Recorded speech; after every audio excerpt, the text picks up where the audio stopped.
O dia da fogueira das vaidades.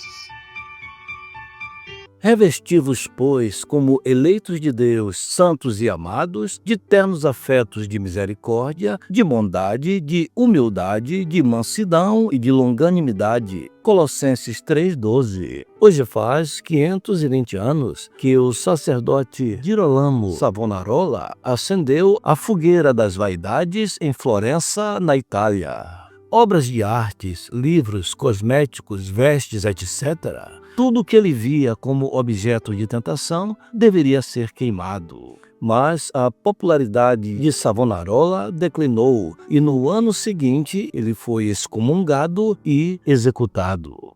A busca pela reforma espiritual é crucial para o crescimento pessoal.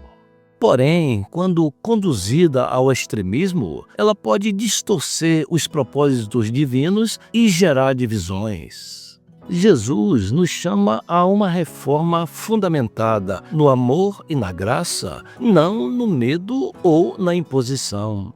É preciso equilibrar o zelo com a compaixão e refletir a justiça de Deus sem perder de vista a sua misericórdia. Pense nisso e que o Senhor seja contigo.